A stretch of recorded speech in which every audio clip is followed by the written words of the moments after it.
প্রায় ৬ ফিট গর্ত করে মাটি বিক্রি করা হয়েছে। এই চাঁদাবাজি কি প্রমোট করে তারেক জিয়া? এই চাঁদাবাজি কি প্রমোট করে মহাসচিব মির্জা ফখরুল? আমি ১৪ বছর ধরে সাংবাদিকতা করি, সেই আমার জমিতে যদি এই কাজটি হয়, আর যারা সাধারণ মানুষ রয়েছে তাদের কি অবস্থা?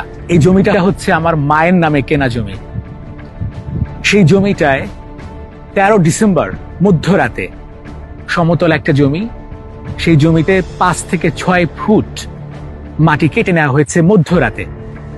সাইব পাভেল সহ সাধারণ সম্পাদক, সিরাজগঞ্জ জেলা ছাত্রদল, সে একাই কাজটি করেছে। এবং এই ব্যাপারটি আমি ছাত্রদলের কেন্দ্রীয় সাধারণ সম্পাদক নাসিরকে জানাই, কেন্দ্রীয় সভাপতি রাকিবকে জানাই, তারা এখন পর্যন্ত কোনো ব্যবস্থা নেয়নি।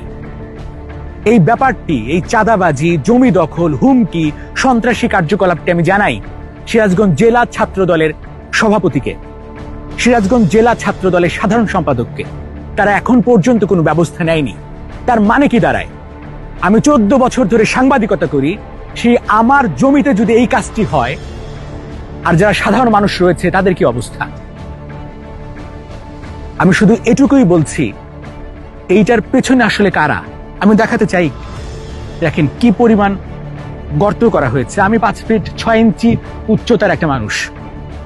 দেখেন প্রায় ৬ ফিট গর্ত করে মাটি বিক্রি করা হয়েছে।